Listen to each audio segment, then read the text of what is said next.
Welcome back to Raised by Giants. I'm your host, Ryder Lee. If you're watching on YouTube or if you're listening on Spotify or Apple or you're watching the replay, welcome to the show. Thanks for joining us. Really appreciate it. Click the More button under the title of this video to the drop down of the description.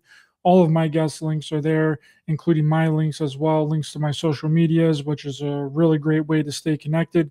Instagram and Facebook is blowing up right now, so don't miss that. And my documentary links to watch JFKX and A Clockwork Shining on Amazon Prime and Tubi are also there. I'm still working on my latest documentary, Psychic Agent, that's covering the government's psychic spy programs and the GATE programs. It's a hard one to untangle, so stay patient with me on it. In other news, I am proud to announce that I am now on the Ground Zero Plus radio network with Clyde Lewis, and a really great lineup of other hosts, including the guest of tonight's show, Ryan Gable of The Secret Teachings. You can now catch my show at 11:30 a.m. PT Monday, Wednesday, and Friday, and 5 p.m. PT on Saturday. That's on the Ground Zero Radio Plus network. You can listen to Raised by Giants as well as many other great shows. I have the link in the description for Ground Zero Plus radio network that you can listen to Raised by Giants anytime. With that down, we have with us the host of The Secret Teachings, author and researcher, veteran radio host, good friend of mine, and our resident Super Bowl decoder, Ryan Gable. Welcome back, brother. How's it going? It's going great. It's always a busy Monday after the Super Bowl. It's very strange how over the years, it's for me anyway, over 16 years, it's gone from like talking about like symbols and stuff to kind of debunking the most outrageous claims, kind of made a loop. Well, people are calling my claims outrageous and that I have no idea what I'm talking about on Instagram, but that's just par of the course, you know?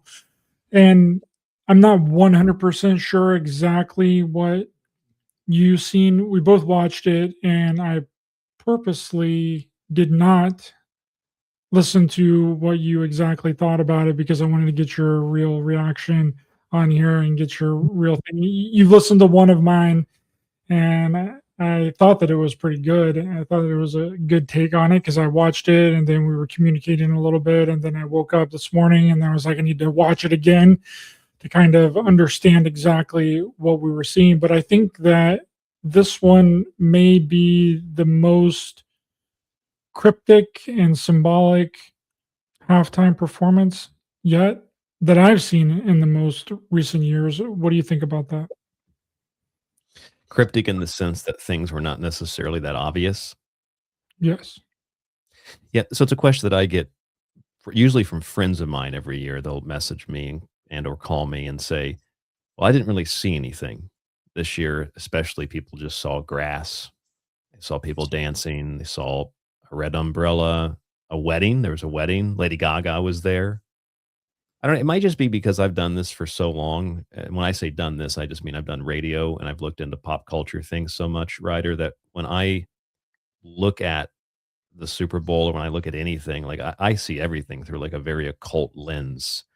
I mean, frankly, when I see a telephone pole, I look at that and I'm like, well, that could be a cross, that could be the sun, that could be a phallus, or it could just be a telephone pole.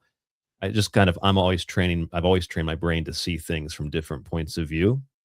And then also having just symbols in general. Every symbol has the intended meaning behind the user, like what the user intends it to mean, but also what people perceive it to mean. No better example than a swastika or a Christian cross. Those are great examples of they're basically the same thing anyway, but great examples of that. Symbol of protection, or a pentagram that can be interpreted as being dark or demonic or something. So anyway, that's how I always see things. But when I watched this year, kind of like with last year and the year before last, even going back to Coldplay 10 years ago at the Golden Game, they called it, in San Francisco, it's usually not what people expect. And I think over time, at least the last 10 years, I've been doing these analysis type shows for 15 or so. And there's a few people that were doing them before me. There's just not a lot. And now everybody does it. And back then when I did it, or when I heard like Clyde Lewis do it, or on Red Ice Radio, I think they used to do something similar to this, or at least the Olympics. It used to be really strategic. I think it was Rick Clay I heard on Red Ice Radio all those years ago. It was at this point 14 years ago, talking about the 2012 Olympics in London, and it was very strategic. He was very educated and knowledgeable about um, theology and general symbolism and myths and all of that, and he broke it down like really surgically. And that, just speaking from, I don't want to talk much about myself, but just like other people that do the same thing, and giving them credit. And I see that, and that turned into everything's the Illuminati, which I like you, I don't know what that means. And so I see, to really answer your question, I saw someone sent me a video, and I saw it on X separately from Facebook where they had sent it to me. And there was a guy talking about how the Olympics were dedicated to ball, and how the Super Bowl is really a ritual to the devil. And I'm just thinking, no, the Olympics were dedicated to Zeus, and the Super Bowl was not dedicated to the devil. There was like an American football league, like just the basic standard origins of something. It's not a conspiracy, it's just where something starts. We've gone from what was really just like a rational interpretation of things to the most outlandish interpretation of things. And so I think in that way, that's what makes things seem so mundane, because people are pre-programmed over the last, I mean, at least 5 years, but maybe we stretch to 10 years, to see the devil in everything, to see Satanism or the Illuminati. So the point is, if you go into the game, so you're like, I mean, my God, MTG, uh, I forget the guy's name. I think his name is it Whitlock? Uh, Forget that was that guy's name, Jason Whitlock. Jason Whitlock had said, "Oh, Bad Bunny's Super Bowl gig's going to be demonic," and MTG had said, "This is a quote: the NFL needs to stop having demonic sexual performances during the halftime show or the halftime shows." And if you go into it looking for that, you're going to be really confused when all you see is grass, because it really wasn't any of the stuff that people expected. And so I don't know. I guess to answer your question, um, kind of a second time over, I don't know if it's that people are kind of conditioned to see a specific thing, and then they see nothing that extreme, and so that's why it seems mundane, or if it's that maybe just objectively speaking, maybe the halftime presentations have become more tame, because people like in the general public are looking for those things. And quite frankly, maybe the NFL's like, maybe we should tone this down and make it more family friendly, in the sense that, like, or make it more not family friendly per se, but like, what's the acceptable pop culture version of what's family friendly? Because they just want more people watching. It's why they stretch the games out. It's why ads cost so much. So I don't know. There's a bunch of different ways you could interpret it, but in terms of the mundane nature of it, yeah, it's mundane. I just don't know if it's always been mundane, or if it's because people are looking for the most extreme things and they don't find them, and it's like, oh, that was really boring. That wasn't what I thought it was going to be. Anyway, that's my thought to your question.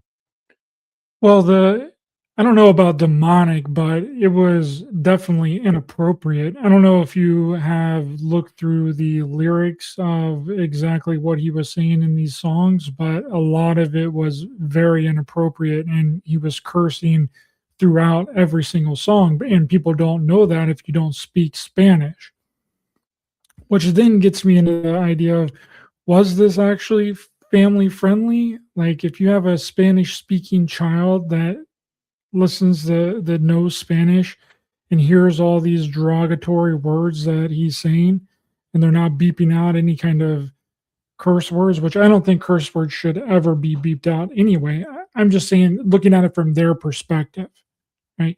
They want to beep out the curse words. They don't want people to listen to curse words, which they're just words. And I haven't understood that. I can't understand how we haven't grown as a society that we can't evolve past the need to beep out curse words. But that's besides the point.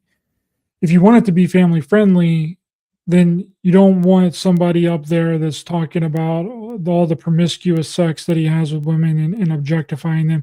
And that's kind of what rap is. I understand that and I get that, but if that's what you were going for, I don't think that you really did that great of a job if you were trying to make it 100% Maybe friendly. maybe it's family when I say family oriented, I just mean in the sense that make it more to what's acceptable pop culture wise, and in pop culture, a lot of things that I don't think are really moral or acceptable are acceptable. It's kind of family friendly in the way that Vegas is family friendly. It's not really family friendly, but there are some things that kinda draw people in. It's like when Nickelodeon did the Slime Time Live type Super Bowl coverage with Patrick and SpongeBob. You know, most kids don't know anything about football or sports unless they grew up with that, but the kids will watch it just because it's Nickelodeon stuff. So, anyway, yeah, just the idea, yeah, of family friendly in the sense of, like, make I don't know if it's maybe making it more appealing to us. I really don't know. I maybe it's more of a question of the overall cultural deterioration is what is that's what's shifted, not so much the halftime show itself, and that is just a byproduct of the cultural shift, because I remember when Jackson's nipple popped out at the Super Bowl, right? And there was, like, a congressional investigation into that, and now there's just twerking and sex, but that's in everything, it's not just the Super Yeah. Bowl. Well, I'm glad you brought up the pillars because I had a different idea, and I want to get your take after I tell you mine on this because again, I rewatched it and I was trying to put together some things. And for a majority of it is what you see as three pillars, right? And there's also the three pillars of Freemasonry, which is the foundation of Freemasonry, and which represents wisdom, strength, and beauty. It's the pillars of enlightenment in Freemasonry. I'm sure you're super aware of what that is. It's in every single Masonic temple. Then he climbs up to the what would be described as the third pillar, which is the pillar of beauty. And according to Freemasonry, beauty without wisdom and strength is just appearance. It has no direction. It's just, charm and distracting and seducing. But because it doesn't know what it's building, it's just there. And it becomes an illusion instead of meaning, which is exactly what the halftime show is really about. It's about creating this illusion in this show. So I thought that might have fit. I mean, people can argue and say that there's actually four pillars, but there's technically only three telephone poles. The other one is just a platform. So Mm. I don't know. Kind of thought that that was interesting that it could be representing the three pillars. And whenever you mentioned to me Krause's yesterday, I was like, yeah, it kind of seems like that too because he's all in white, kind of like a cult leader, messiah type person. And Isaac Weishaupt, I saw him on social media last night, and he was talking about how number 64 is the number of squares in a chessboard, which then symbolizes the Freemasonic checkerboard floor. I don't know. What do you think about that? Well, not so much the number itself, but if you'd like to bring up the photograph or the video of the screen share, I can show some of the images here. So, as you said, yeah, the wisdom, beauty, and strength pillars of Freemasonry. There are those Hey, you got that there? I didn't even know it. Holy shit. pillars. Wisdom, beauty, and strength, my friend. But also, Boom. We're on the two same pillars. wavelength, bro.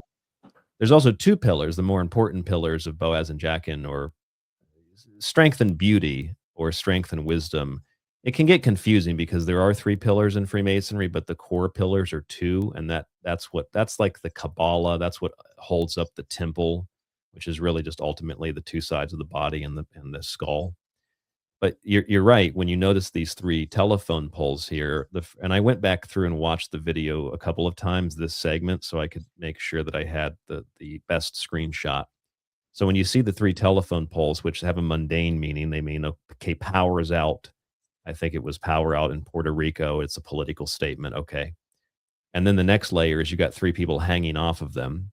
So what I see immediately is I see the crucifixion motif, which is not universal, or it's not, say, universal to Christianity. It's not exclusive to Christianity. It's universal. It's a motif that you find all throughout the world. It doesn't belong to Christians and Jesus. It's iconically probably most recognized as belonging to Christians and Jesus. But see the three crucifixions here, or the idea of the three crucifixions. And then if you go and watch, like, really carefully when Bad Bunny climbs that fourth pillar that you referenced and stands with his arms out.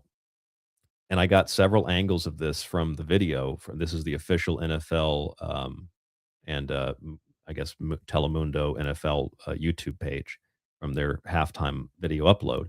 He has his arms out, right? And he is the way the camera's positioned, you only see the other two crosses slash telephone poles, and you see the two people hanging off of them. So the image there, maybe it's just a coincidence, is that you got Bad Bunny crucified between the two thieves. That's Well, Christ. I can't believe I didn't even know that you had seen all this stuff, and this is We what haven't happened. talked. This is incredible. We haven't talked. I haven't watched any of your shows. You watched my thing earlier. That was it, and I didn't watch any of yours. And this is almost identical to what I was saying. So it's Unbelievable. so it's recognizable then beyond just a glance. And if you look at through you watch the whole thing, this particular segment, I don't know, it's probably like 30 seconds or something total. But every image of this you see here, Ryder, here's another angle where Bad Bunny he's actually thrusting in this one, like pelvic thrusts. And once again, the angle of the camera, and this is all very choreographed, right? Very and planned for weeks, if not months. Here are the two crosses slash the two pillars slash the two telephone poles. Again, this is from the backside, so you can see him crucified there in the middle. That's probably the best shot. And then here's another one, another angle. So it's every angle. They're cutting out the third cross, so he becomes the third cross, and then there's the two other pillars. And I don't know if you remember this, but 10 years ago in San Francisco, the Golden Game, they had the Coldplay presentation. I think maybe he was there with a few other. I'm sure there were some other famous musicians that were there. I really don't know or care to remember. Quite frankly, I don't listen to any of these people. But Coldplay was there. I remember. And if you don't recall, the stadium was very vibrant. They had a lot of colors. The audience. I don't know if it was digitally added or if they actually had this in the stands where it said "Believe in Love" within the crowd. Maybe people were holding up signs in the crowd that said "Believe in Love." And there was a big golden cross, which was the stage. This was 10 years ago. So it's surrounded by flowers, which is in the myths, the blood drops of Jesus, like the blood drops of demons in Hindu mythology, or the blood drops of the Taurus bull, Mithraism, the sweat off the brow of God in the Kabbalistic tradition, et cetera. It's a universal motif. The divinity that falls from above, if you will, the rays of the sun, the water droplets, et cetera. It falls to the ground. It blooms flowers, one version of a flower or another from the cross. And so here in this image back from 10 years ago, Coldplay is on that golden cross, surrounded by that mythological imagery, and he does the same exact arm gesture that Bad Bunny does. And maybe it's just like an open embracing of the crowd, but when you're doing an open embracing of the crowd in all white, which I think Coldplay was also wearing all white, on a golden cross, and it's Imbolc, which is the midpoint between the winter solstice and the spring equinox, and Jesus is the resurrection, and that's Attis and pretty much every other resurrected deity in every pantheon and every religion, every myth. I don't think it's accidental, at least in regard to how the camera's positioned on it and how it's made to look. Coldplay was also flanked by those two people that were in black clothing, so the two thieves who come in the night, if you will, and it's the same image, but that was from 10 years ago. A little more tame than Bad Bunny, so I don't know if that's a deterioration of the culture. But so the point is when you see that kind of imagery, and here's the very end of it. For those of you not watching, this is the part at the end where he has the football, all the flags, and then you can see the Levi Stadium sign that says the only thing more powerful than hate is love. Well, you can see a consistency in the messaging there from 10 years ago, believe in love. But if you reverse love, it's evil, EVOL, or LIVE, live is EVIL. So what is actually being pushed or promoted? If we're talking about inversions, like, I don't know, twerking on the cross as Christ, maybe love doesn't mean what you think love means. Plus, if you're like me, it's a well done production. I didn't necessarily hate it or think it was satanic or demonic or evil, but I'm not really interested in those cultures per se. Like it doesn't fascinate me like other cultures do. And I'm definitely not into the music, regardless of what he was saying, what Spanish or English. Does that mean I'm a hateful person? I mean, Ryder, you'll know this more than probably any other person I talk to. This is the same kind of politicism that you find in the new age UFO communities, right? If you don't believe someone's UFO abduction story, well, that's not very love and light, man. It's a very similar kind of thing with how they politicize the love aspect. But if you invert it, it's evil. And then we get back into some of the esoteric occult stuff. But yeah, that's in, and they did that on the football too. It said, "Together we are Americans," which, like, yeah, technically all of Canada, the United States, South Central, it's all the Americas. I think people are confused between like illegal and legal immigrants, and then they're confused between like United States of America and then like Latin America. There is a difference between these things. So that's just objectively true. Otherwise, though, so I don't ramble on and on and on, that imagery that you saw certainly was picked up by a handful of people. I don't think that that was unintentional. I think that was very intentional. It's universal, apparently, throughout multiple Super Bowls and also throughout other events like this. And I think if we're talking about the biblical nature of it, the one of the impressions I got, considering that the Super Bowl halftime show is now sponsored by Apple, a company whose logo is derived from the Garden of Eden story. And I mean, yes, this is like a tropical, lush jungle scape, but I kind of got the impression that it was Edenic, it was garden-esque. And considering that the people, there were people when this first started you could see them dressed up in grass. They played like actual grass or bushes. Well, in the esoteric tradition, and you can take this off the screen now if you'd like. In the esoteric tradition, there are 7 stages of evolution. You can read this in Rosicrucian lore. I'd recommend The Secret History of the World by Mark Booth, who used to be a friend of mine. He's a good author. You might disagree with some of the stuff he writes, but it's pretty good in terms of the esoteric interpretation of creation. And if you want to stick it back up on the screen now, I can show you this. Here are the bushes, the green grass in the garden. And here is Bad Bunny, all in white, a bunny hopping through the garden, follow the white rabbit through the garden, sponsored by the Forbidden Apple. And there's 7 different levels of consciousness in the tradition. This would be Rosicrucian, and you call it Freemasonry. We'll call it whatever you want to call it. But the idea here is that there is a body that is an elemental body. There is a mineral body. There is a vegetation body or a vegetable body. There's an animal body, a human body, a demigod body, and a god body, or bodies or levels of consciousness. So if we're talking about a garden and we're talking about an apple, and we're talking about a bunny hopping through the garden, bunnies are very sexual, right? Reproduce like bunnies, fertility, springtime, Easter, and of course, be fruitful and multiply in the garden. And we have people dressed up like bushes. Well, in the esoteric tradition, this is the idea of where the central nervous system comes from, where this central nervous system, the CNS, is the vegetable body. So I extracted all of that out of it as well. If you want to, I'd love to hear your interpretation of that, considering what you had found too. Well, that was my first thought whenever I was when we were, kind of communicating with each other right after it ended. I was like, this seems like some kind of fertility ritual, and that's the only thing that I thought of in the very beginning, because you have the girl that the guy gives the ring to, they get engaged, and then they get married further into the performance.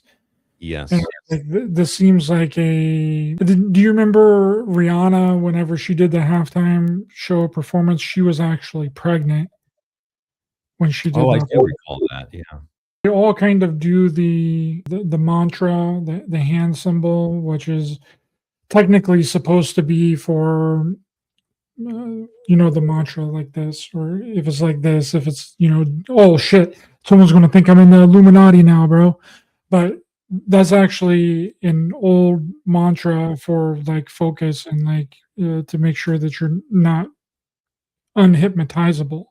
It's a mantra, but anyway, they all do that. He did that hand symbol down by his crotch area when he was standing on the top of the thing, and then he kind of did it, but later on, but it was kind of like in a heart shape as well, but it was like in a heart with like interlocking fingers or something. It was really strange and really I weird. But think that's also the, I just dug it up so I could show it to you. I have a screenshot of this from something I had posted on social media a long time ago. That hand gesture is an old, I guess you could call it rabbinical hand gesture, and it was actually inspiration for Star Trek. Leonard Nimoy's rabbi gave him this idea of live long and prosper, and I guess some I'd never really watched much Star Trek, but I guess some of the stuff that they did in Star Trek, it was based on this old Jewish tradition. So you can see here on the screen, that's part of the hand gesture. It's called the Cohen gesture. It's a very inspirational for Star Trek. Anyway, that's just a separate note, but go ahead. well, I think yeah, you're correct about the one being out, but I think that the one that's down, you know how like whenever a lot of people when they're trying to like focus, they put the tips of their fingers together, and Oh, sometimes yeah, yeah, yeah. it's like down Yeah. like that. That's like a mantra for like concentration and like focus and to keep you from being him. According to some old occult books, of which you don't really know exactly what's going on, but that's from an old hypnotization book from the early 1800s that I read, was that's what that symbol is for. But what's this on the Olympics, bro? Yeah, what I brought this up on the screen for you for people who can't see it. It's the male and the female lighting the Olympic torch. I brought this up because you had mentioned marriage, which is another good observation. So this is considered or called the sacred marriage in alchemy, and it's the blending together of the masculine and feminine. There's different ways if you want to get into the explicit details. Like, for example, this particular image here is accompanied by an actual old alchemical image you can see on the screen.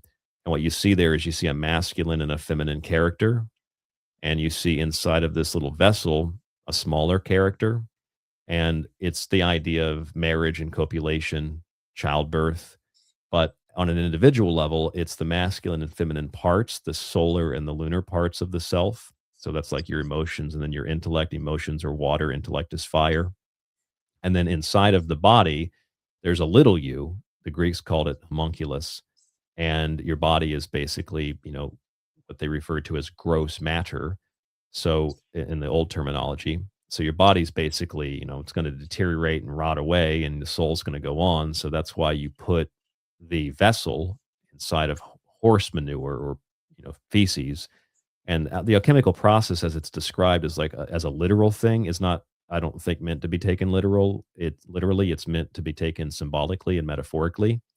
And so the body is, this physical thing thrust into matter. The soul is the substance, and that's inside of you. And when you recognize the soul, that's the resurrection. That's the being born again. And that is the alchemical process. And that's what's happening in this vessel. There's this like, you're letting Jesus into your heart. It's that kind of a thing as well.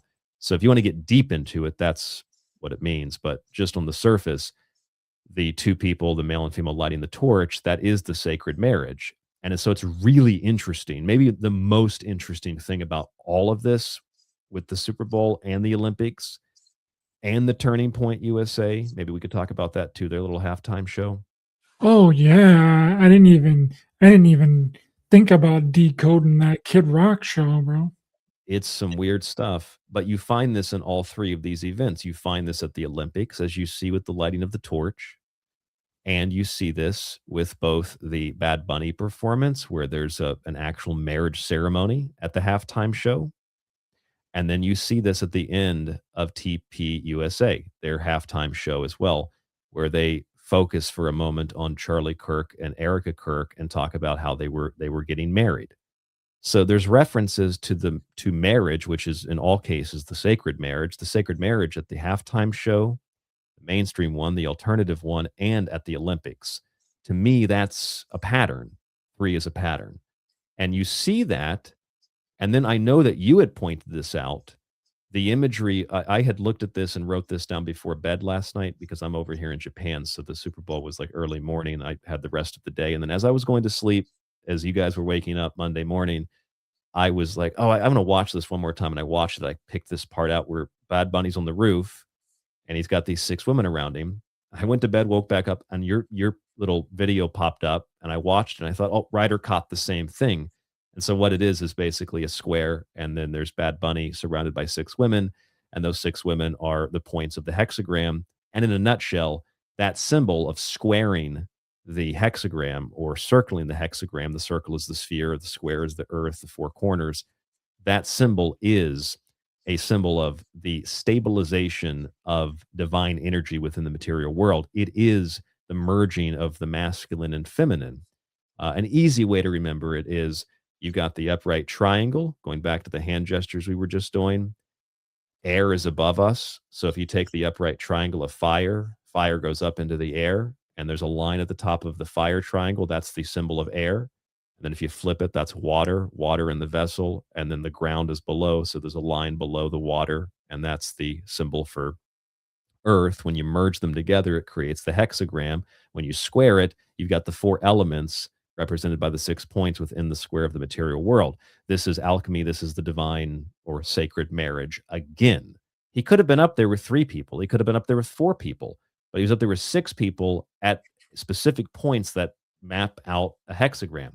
So when you see the consistency of that imagery, that's when I think that you have something that if it's not consciously intended, it's certainly some unconscious, subconscious thing that is happening, and it doesn't have anything to do with Satan worship or the Illuminati. In fact, you could say it's the opposite because squaring of those elements and the sacred union, unless you're perverting it, is the opposite of Satanism.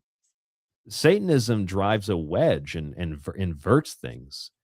And if you're pushing the imagery of the sacred marriage, then unless you're intentionally perverting it, it's definitely not satanic. Although I would argue that it is intended to be inverted, and there's some other examples that I can give you. But nevertheless, that image is there, and I know that you had caught that too. I was like, this is the 6-pointed star. This is the Star of David. And I'm definitely aware that it is the merging of men and women together. That's what creates the Star of David. Coming together, creating man and woman. And I mean, I kind of took it a little bit further. Star of David and the black cube of Saturn in the center, which when you're bringing that picture up right there, I was actually referring to the black square that's in the center that he actually falls through. Because if you were to zoom into this photo a little bit, he's on even a smaller black square. So Yeah, this is that's actually 2, but it's a square within a square because the building that he's on is also a square, and then he's standing on top of a cutout square that he falls through. So you it's could look. actually Well, this will be exclusive for Raised by Giants. I didn't mention this on Ground Zero or my show. In fact, I'll make a note of it here. What you're seeing there is like if you ever read the old descriptions or the biblical descriptions of the ark, like Noah's ark, they describe it as having a window at the top. And Manly Hall talked about how what that symbolizes is the human body. Some of the old depictions of the ark, it was basically a coffin for the body. So it's similar to like the Osirian chest. It's similar to the chest of Indra. It's similar to Moses in a basket, or the old Hindu, or I guess you could say Indian mystical tradition of putting the child in the basket, putting them in the water. The idea here is that you have a spiritual realm outside of the squared world. So that's what this little casita house represents. And then he falls through the roof. So that's the third eye, or that's the pineal, or that's part of the chakra system, if you will, in certain interpretations. And he falls into the physical world. So he's white and pure, and the soul is being brought down into physical material reality. that's exactly what I was trying to get across, but I just decided to shorten it to the fallen angels because that's technically what you just described is kind of what's described in the Bible as the fallen angels, right? And I was like, okay, well, this seems like because within every star in sacred geometry, there's a hidden they call it the hidden Sephiroth. and it's a hidden part of the tree of Kabbalah. Yeah, the And Kabbalistic tradition, yeah. yeah, and that's what I think that this trapdoor is. And he falls through the square, which is falling through the cube of Saturn, and he falls down to Earth. He's coming into the material. He's a fallen angel. He's coming down, and that also symbolizes going down the rabbit hole Hmm. because he's all in white. He's Bad Bunny. He's the rabbit. He's so it's multiple meanings. It's not only falling to earth, but it's also that symbolic version of Alice in Wonderland and the rabbit going down the rabbit hole and Alice going down the rabbit hole. That would be like the symbolic version of that. I respect that interpretation. I would select the interpretation, not so much of fallen angels, but just generally speaking of the soul itself being brought down into matter, and the 64 representing the completeness of the soul. And that's the purpose, perhaps, of life, to reunite with source. But your interpretation's as valid, or it's equally valid to mine. It's just my what I choose to think that it's intended to mean, but yours is just as valid, and I think that that's a great interpretation of that particular image. And speaking of Alice in Wonderland, I'm glad you brought that up. Let's go down to Lady Gaga. Let's go down and look at what Lady Gaga broke out with her little dance and music number after that marriage that was done. And if you look at her, what does she have on? A blue dress, extremely dyed Marilyn Monroe blonde hair, a red rose flower ribbon in her hair. I can't get close enough to tell exactly what kind of flower it is, but a red flower. And she has some nice red slippers on. And Mm. if you pay attention to that imagery for more than 2 seconds, if you're a person who likes fairy tales and myths, you'll probably recognize, oh, wait, that is Jasmine, that is Dorothy, that is Alice, that is, you could even argue Snow White, but that is Cinderella, that is Little Red Riding Hood. And for those of you watching the video, here's a little treat for you, a comparison of all the dresses worn by those characters. For those of you who can't see this, every one of those characters, from Jasmine to Cinderella to Belle in Beauty and the Beast to Dorothy to Alice to Little Red Riding Hood, all wear the blue and white dress, and many of them have red incorporated into their gowns. Cinderella has a pinkish red, I guess it's part of her dress. Uh, the red rose is, of course, the centerpiece of Beauty and the Beast, because Belle is the belle of the ball. She is harmony, music. That's why churches have bells, and they calm the beast, which is the carnal desires. The beast is a spirit, it is us, and we are monstrous until we find a way to overcome that, sacrifice the animal, the dragon, the beast, etc. And it's beauty that calms the beast. And the symbol at the center of that story is the red flower, the red rose. You find the pop. I think they're poppy fields in Al as it in the Wizard of Oz. Excuse me, not Dorothy. It's Dorothy, not it's the Wizard of Oz, not Alice in Wonderland.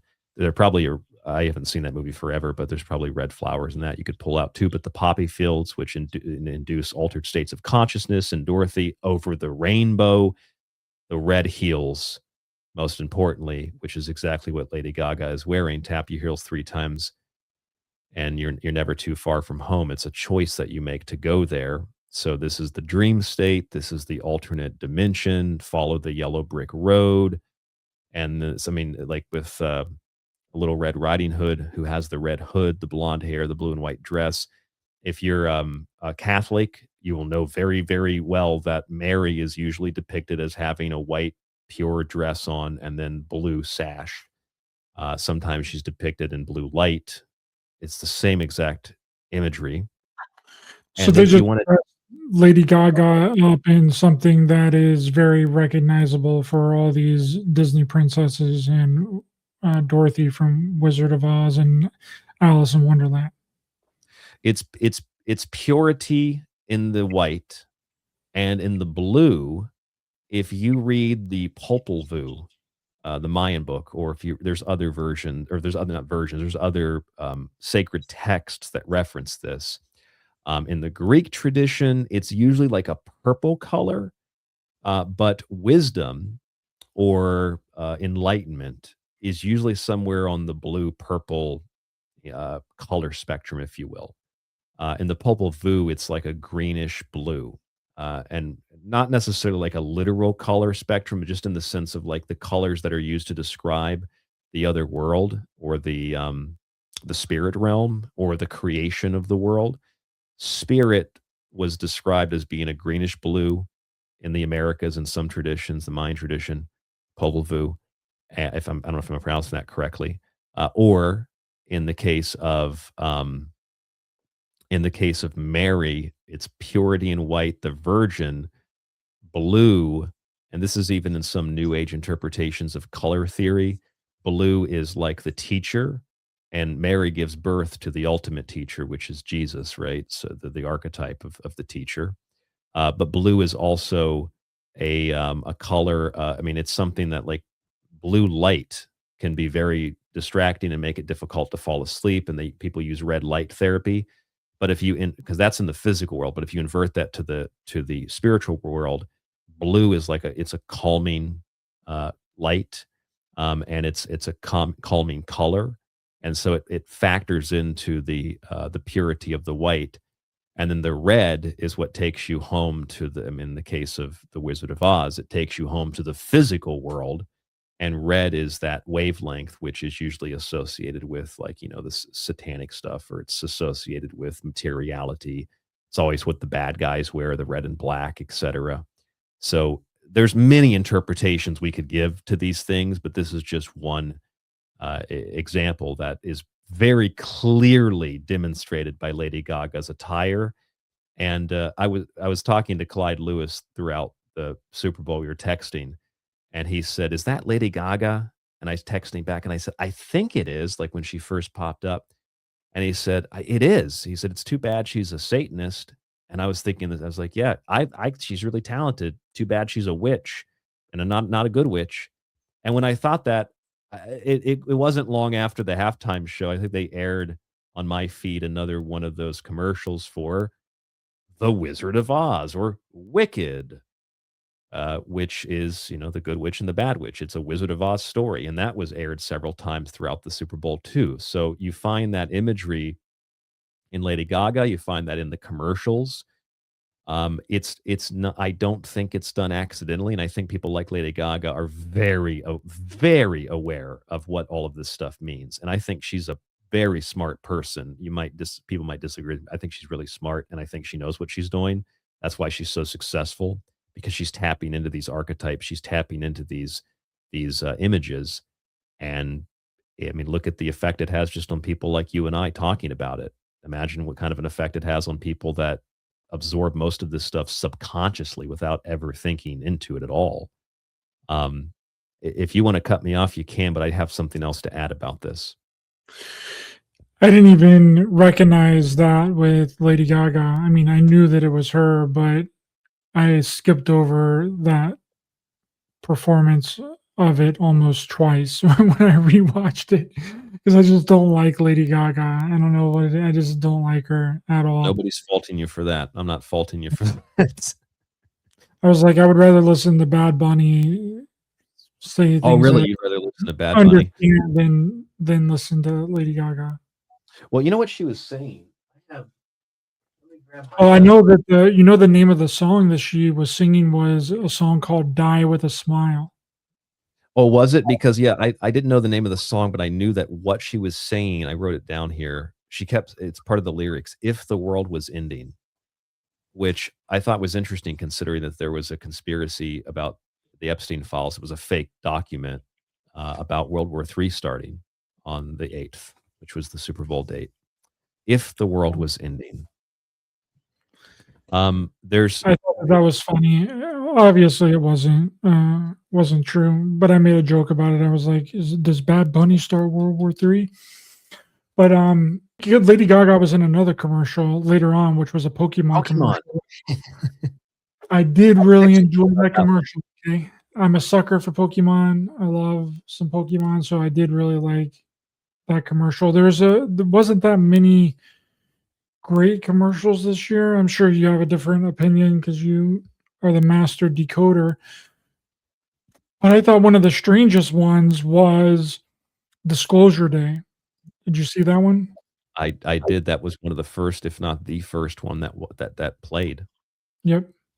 And the weird thing about it is the beginning of the trailer is like, if the if the population finds out about these files and they discover what we have, then it's going to be the end of blah blah blah blah blah. And I'm like, is that not kind of exactly what's happening like right now with these Epstein files? Isn't that what everyone's kind of freaking out about? And I was like, this cannot be a coincidence that this movie trailer just happens to drop like right in the middle of this Epstein file stuff. See, they use this stuff to placate on their other things.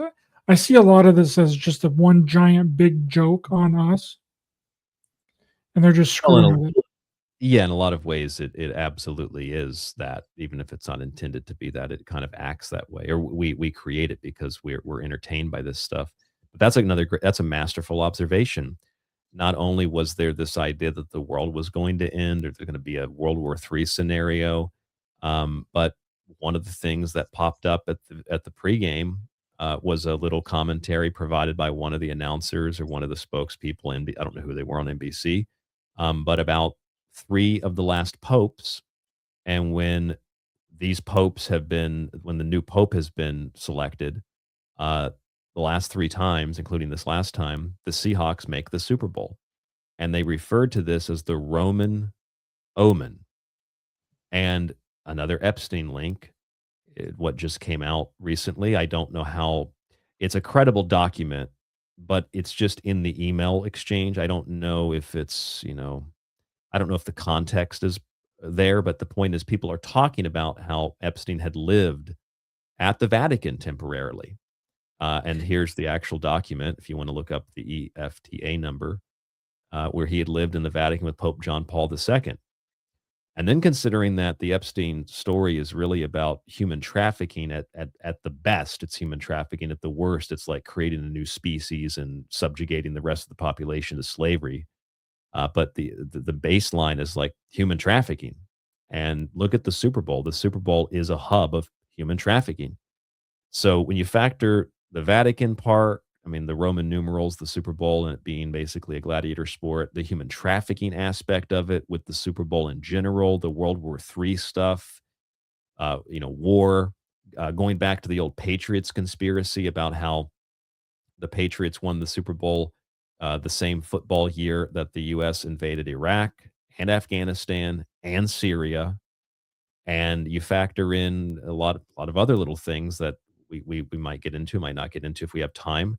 It kind of feels like this timing of the release of these particular files, and then going back to the alien disclosure file stuff that you mentioned, it seems like all of this was done very strategically to let people play around for a couple of days, and then there's a Super Bowl, and then there's the Olympics, and then there's the TPUSA halftime show. And then everybody's kind of had their fill, and they'll move on to the next outrageous, ridiculous Illuminati confirmed conspiracy and forget about all the credible stuff. That's kind of how I see it.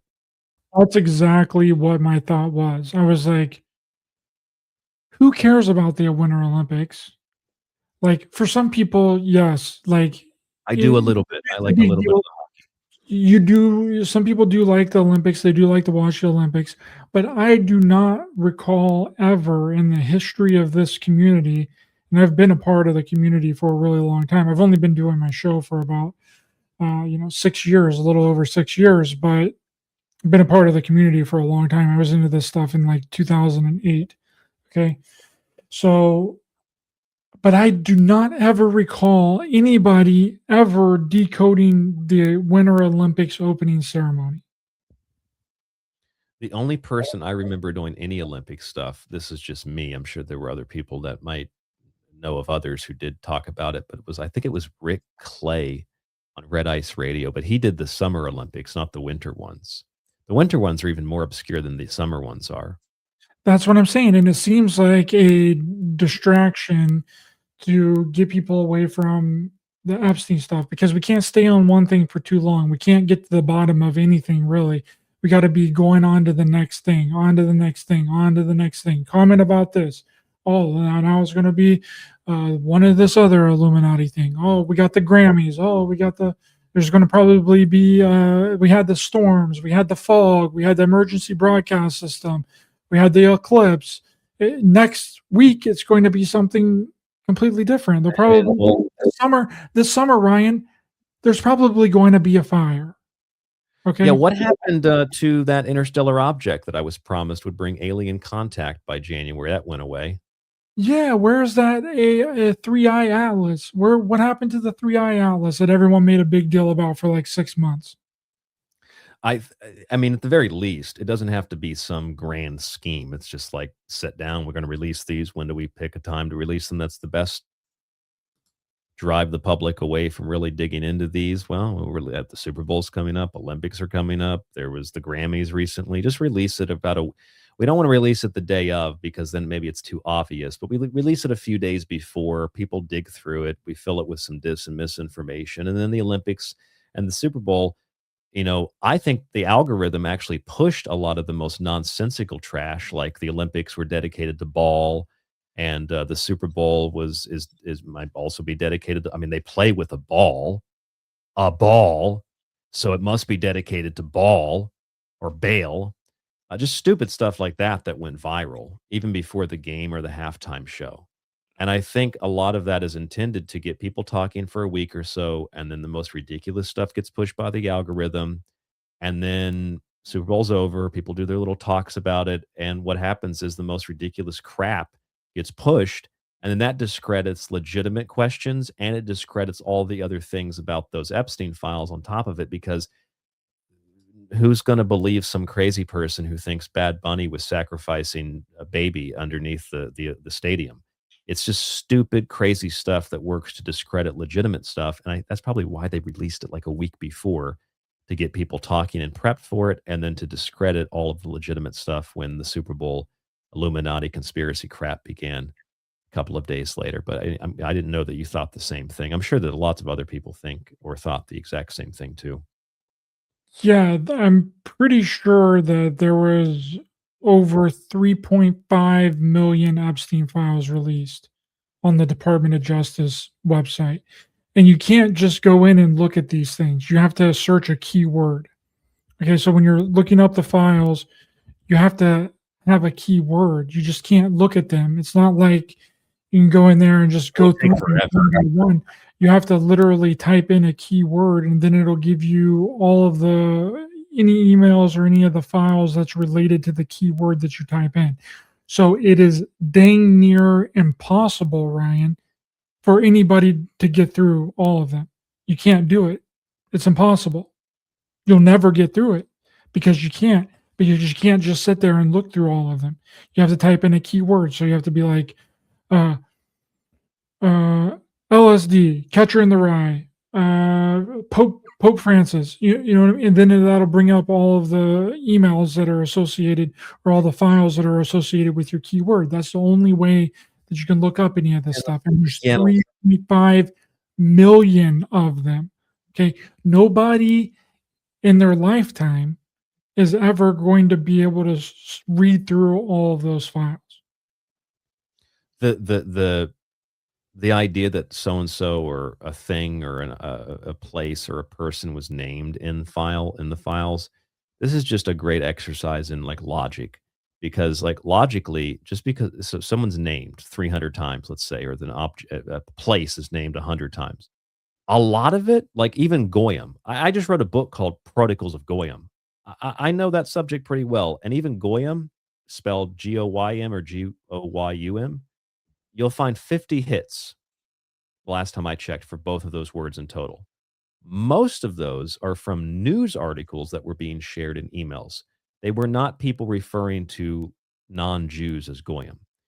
The most the most referenceable outside of news articles were it was like, if they weren't they were like maybe press releases from an organization, or it was an email thread where when you're getting say 5-10 hits for a word like goyim, it's all from the same email thread, but they break the emails up into different files, which is what makes it so hard to go through all of it. And so you're getting like, oh, there's 10 hits or 100 hits, but it's for the same email thread. So this is the kind of thing that works to discredit the legitimate stuff that's in those files in the same way that yelling about how the Olympics are it's ball worship and the Super Bowl is actually a demonic ritual. That's again, it discredits the legitimate stuff, and it also makes anybody who has questions about the nature of reality or the people that run the world or the wealthy people that push for the entertainment and profit from it, it makes everybody look crazy. I got something else here if you want. This is a really important thing I have on the screen. If you want to bring it up again, I can show you the golden portals. What about ball with the ball, the bang, the bang? It's the superb owl where they play with a ball. That's some in-depth analysis for you there. But see that'll go viral. That's 10 million hits. Easy. So real quick, I don't know how much time you have. I can do a little bit more time with you. But the image that the NFL was sharing with all a lot of athletes, different quarterbacks, and I don't know all the players personally, but a lot of players here, and then the Super Bowl stadium in the distance. This was in San Francisco. You see the sun and you see the Golden Gate Bridge. And there isn't really any meaning there except it's just the sun and the Golden Gate Bridge until you look at the context. And the context is when the Apple halftime show begins, they take you through a gold tunnel and a blue tunnel, golden blue tunnel. These are the two colors, again, blue with knowledge and teaching and wisdom. Yellow is also a color of teaching and wisdom. So it takes you to the tunnel, and then you get down into the red part, which again, like the shoes, this is like base materiality. But it takes you to this golden gateway through the apple, which is what the apple does. It takes us from the spirit to the physical, pleasure to pain. Well, at the Grammys, they use something very similar, a golden archway, and not the McDonald's, a golden arch. And what looks like with the stage, it almost looks like wings, which in the symbolism of the winged disc, it's the flying saucer, or it's the heart with wings, which is basically the soul. And you can see that here in this picture from Egypt. The Olympics opening ceremony, when they had the teams come through, the countries come through, they came through the golden rings, the gateway. Looks like a stargate. Well, if you go back to that image of the sun and the bridge, well, what is that? Esoterically speaking, the sun is the central hub of the spiritual realm. It's well, there's different traditions, but like in the general tradition of where the spirit or soul comes from, it's like Orion. If the cosmic idea is that the souls come from the sun, it's like a gateway, not just in the sky, but in the solar system, in the universe. Every sun is like a gateway to the other side, if you will.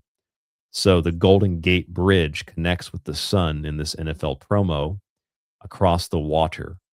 And this is all going to tie into the Seahawks in just a moment here, because to cross the water is something you'll find in the Greek myth. You'll find it in pretty much every myth, the waters of the underworld. And so you cross from the land of the dead into the land of the living. They use that imagery if you watch the movie Gladiator as well. Land of the dead, land of the living, cross the bridge. Chiron or Chiron, I think it's Chiron, correctly pronounced, is the psychopomp that brings you across the water into the land of the dead. Well, if you look at a Seahawk, this is what makes this whole thing very important in regard to the team that played and won the Super Bowl. The Seahawk is comprised of two words, right? Seahawk, or an osprey. A Seahawk, like most birds, is a master of the water, which is emotions and the moon, and a master of the air, which is the intellect and the sun.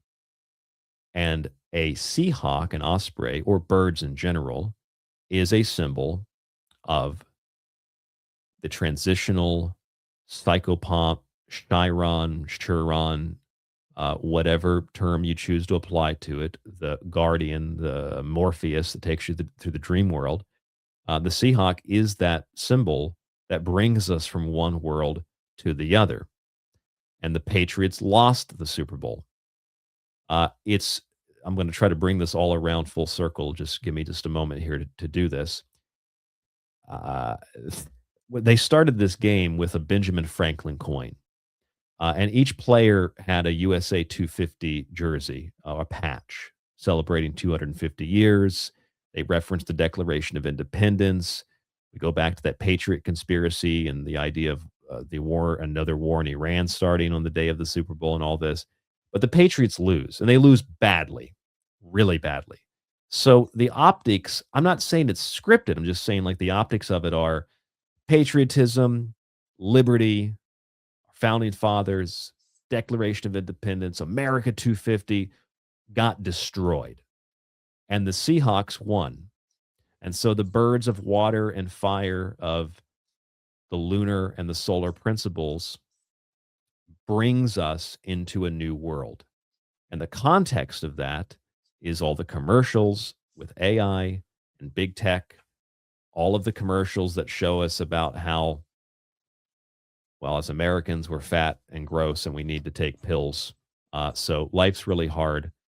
Don't think for yourself. Just connect to these systems. This is the technocracy. This is the techno state.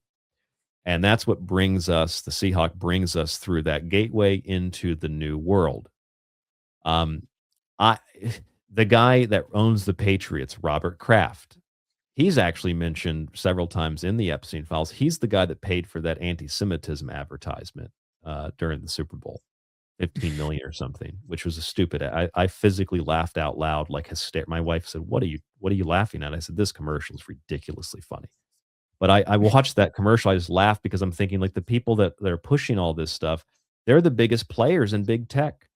Herzliya, Yuval Harari, all of them, with few exceptions. So we don't have to make this a theological or religious or conspiratorial thing, but just the idea of like the guy that owns the Patriots is one of the people that's, he's participating in this kind of the big club that we ain't in, to quote George Carlin. And the big club that we ain't in is trying to replace God's creation with a synthetic existence or reality.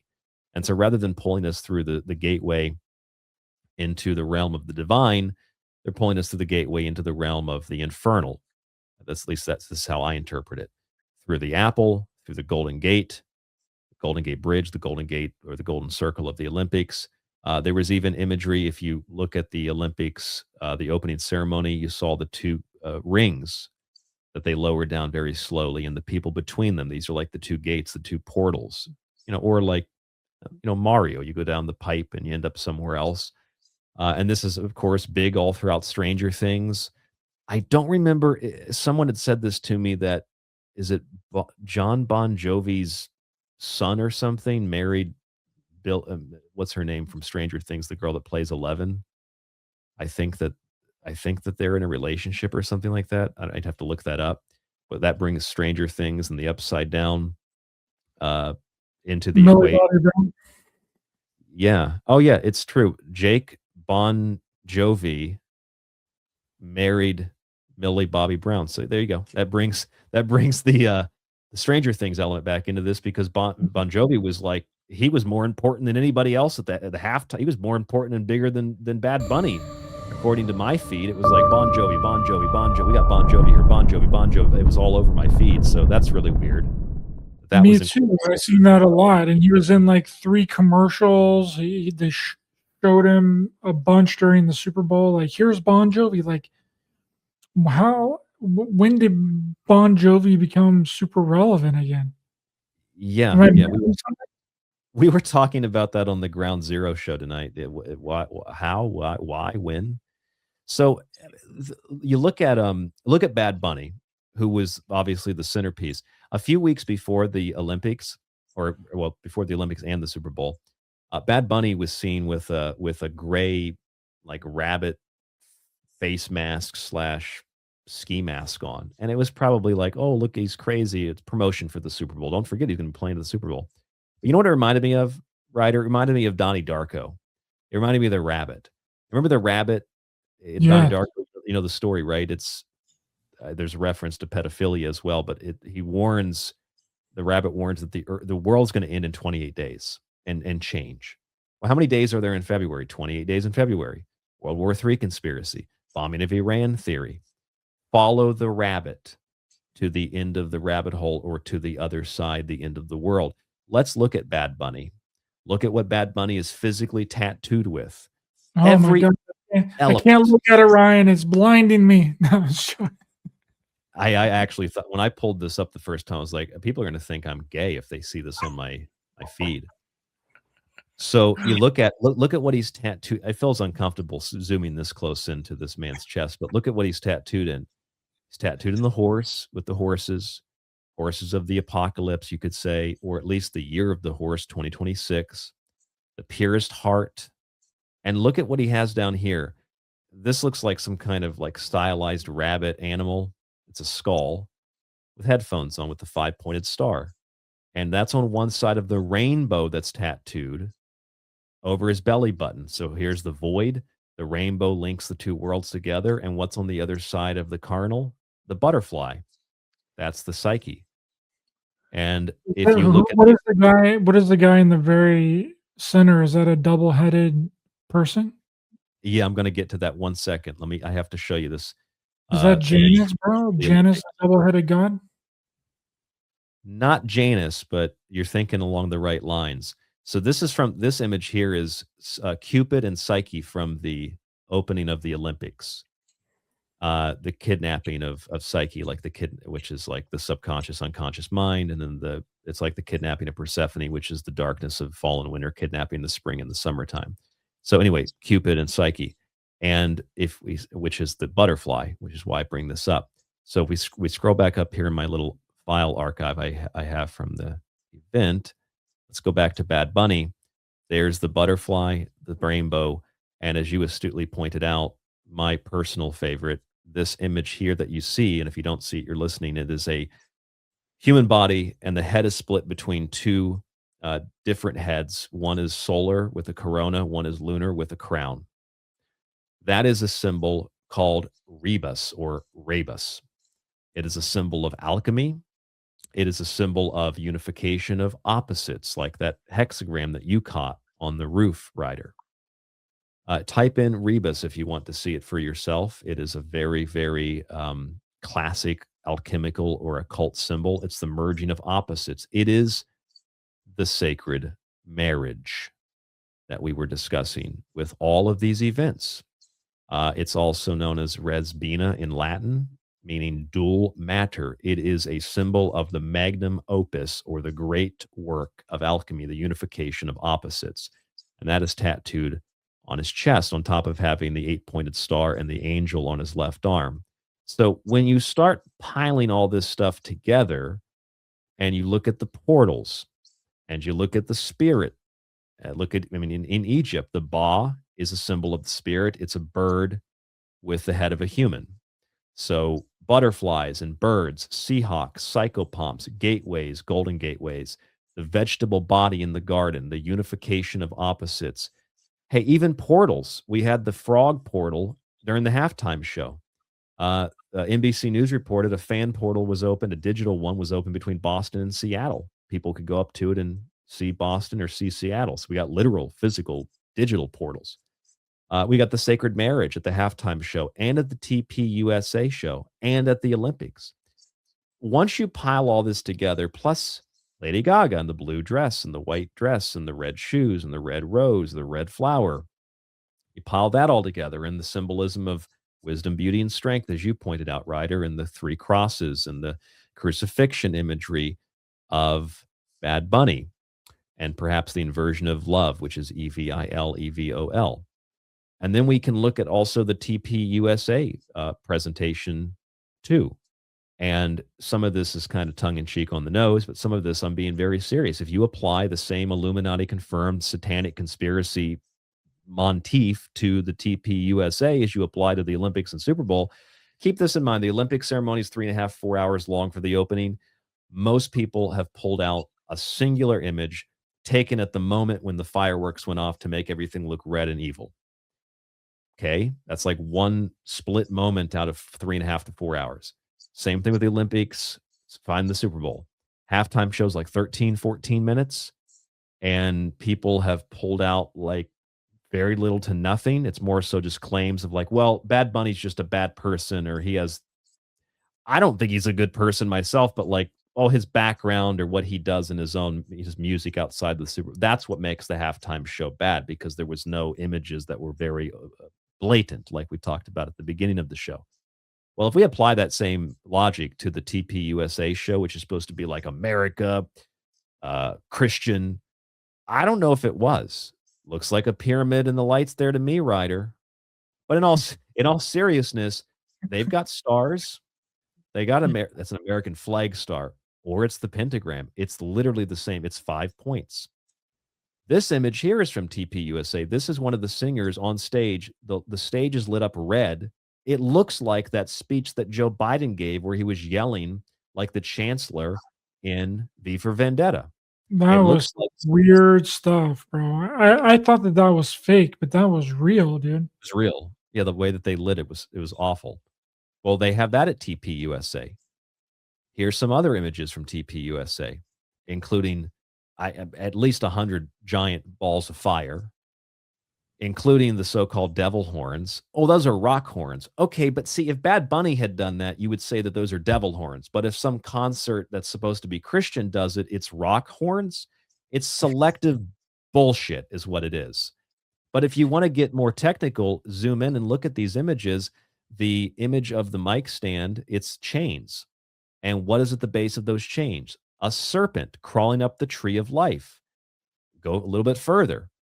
They actually Is that incorporated. Jelly Roll, bro? I think that's Jelly Roll. I thought that it was. I don't know any of these people. If I barely even know Kid Rock. So is that Jelly Roll? I don't know. Zoom in a little bit more. Let me see. He lost a bunch of weight. And then he found Jesus. Yeah. I don't think that No, it no, is. no. I don't think that's Jelly Roll, but it looked like him for a minute. It did. I know who he is, but I don't think that guy is. This guy's got different tattoos, I think. But here's another image of him doing 2 of the horns. And then you might remember this, but Lady Gaga, when she played the halftime show at the Super Bowl, and then they've done this at the Grammys, okay, it's just stage lighting. Probably is. But TPUSA does it. No big deal. Super Bowl, it's an Illuminati ritual. Look at what they did at the TPUSA halftime presentation. They performed inside of a white illuminated magic circle. So there's something more to the halftime show. There's something maybe not so to the Olympics, but combining it all together, it's fertility. It's the merging of opposites. It's ritual magic. It's a lot of different things. If anything was evil and satanic and demonic by the same standards that are applied to the other ones, then the TPUSA Christian conservative pro-America halftime show was way more symbolic and demonic and satanic and evil and balls of fire and 5-pointed stars and magic circle. Going up microphones. Yeah. So it's either you can't have it one way or the other. It has to be equally applied to all of them. And I'm just here to analyze it. I don't necessarily have like I'm not married to one of these ideas. I'm just presenting you with what I see, and that's all that I can do, and that's all that really, that's all I intend to do. So anyway, there's a little bit more to it. We could say I've already done 2 other shows on this, but in essence, that's what we can pull and extract out of this. Well, Ryan, thanks so much, brother. Really appreciate it. Glad we could make this happen. Didn't know if we were going to be able to pull it off, but we did end up getting it done. And I appreciate it. And our prediction did come true from the show that we did a month ago. We said that there would be a football game played and that we would do a show about it. And our prediction came true. Wow. I forgot about that prediction. I remember saying that on your show. There's going to be a football game. And I was like, I got a prediction too. Everyone's going to be doing a show about it, including me and you. Yep. It's going to be in February. It's going to be cold out most places. Yeah, it's easy to make those predictions. We got it right. We did. I think we nailed it. And looking forward to doing it again next year. It's been fun. I thought this was a good one. And it's wild that we came up with some of the same things and didn't even really talk about it. And yeah, it was a fun show. Thanks for coming on, man. Really appreciate it. Can you let people know where they can find you online, plug your website, anything, your books? You just wrote a new book, right? I did, yes. It is available with all my other books at tstradio.info. If you want to learn more about the symbolism and a little bit about the myths, you can get my book, Occult Arcana, which is kind of like The Secret Teachings of All Ages if it was written today, which I did write it today, so it's written today. But if Manly Hall wrote it today, I like to think that it's in at least the same sport, maybe not the same league, but the same sport. And there's a good basis for all of the things that we talked about tonight, which are general occult themes that you can find in and within everything pretty much. So that's Occult Arcana. If you want to learn more about the controversial protocols of Goyim, it's a massive book I just finished writing. That's on the website as well. And I know that since this is on YouTube, Ryder, if people, I'm sure you can have a link. You'll have a link, but if people want to go to my page, it's also linked up on my website. I don't really use video much, but I do some special video shows, and I did one for the Secret Teachings, and then I also hosted Ground Zero and did a video show for that as well.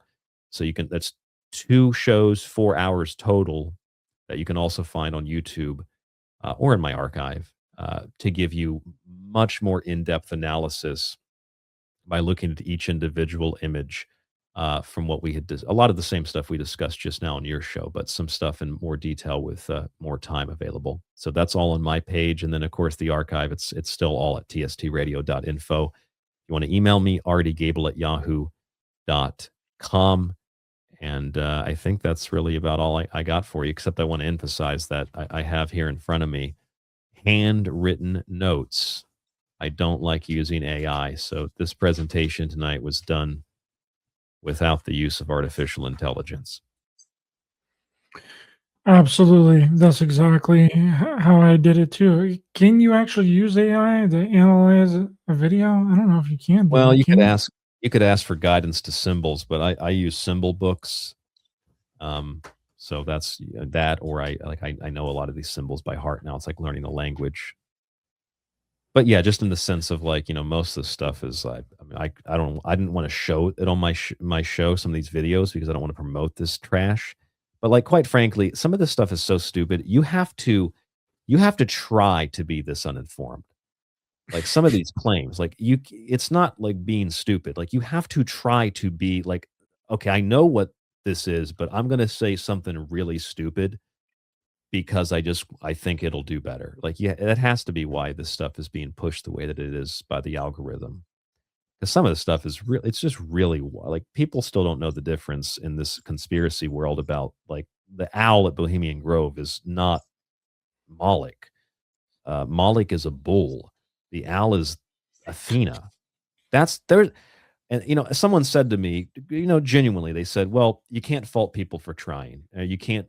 People don't know, so they have to learn." I totally agree. I totally agree. But the problem is, if that's what's being sold and that's like the general conversation, then if it's wrong, someone needs to correct it because if that's what you're selling, and then people go and look at the idea that, oh, it's Moloch, and then they learn, well, actually, it's not Moloch, it's Athena. So this whole Bohemian Grove thing, the story kind of changes when you change the deity at the middle of it.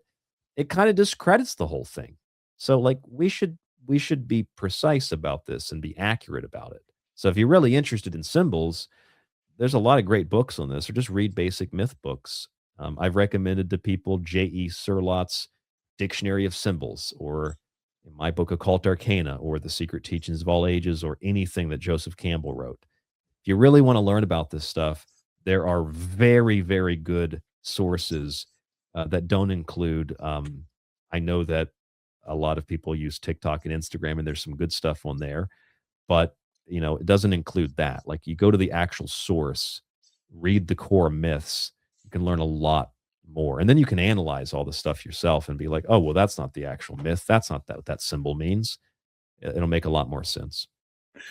And you can just read the introduction to the Freemasonic Bible, but that's too much for people because they feel like that then they'll be a Satanist if they read the Freemasonic Bible. But Oh, yeah. literally, the Freemasonic Bible gives you the index of what all of their symbols mean. Like, that's Yep. literally all you have to do You is know, pick up a Freemasonic Bible, read it, and then you'll know what all these symbols mean. And none of them mean what 90% of people believe that they mean. that is so true. That is so, as a matter of fact, when I rewrote my book Occult Arcana from front to back, like I went through it and just rewrote the whole thing just last year.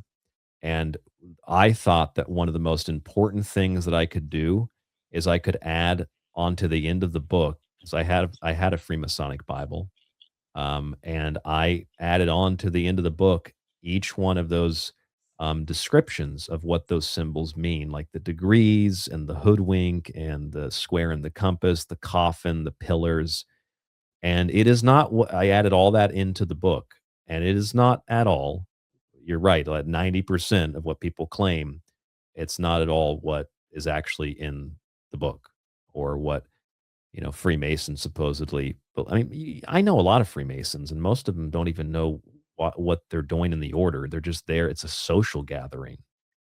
So that Freemasonry thing is really irritating. Frankly, that's about as irritating as the Moloch thing is for me. But that's my own personal thing.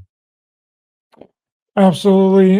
Please go and support Ryan's work, purchase his books. His links to his website will be in the description of this video. Please be sure to hit the thumbs up button to help the channel and the algorithm. Share, subscribe, hit the bell icon as well for notifications.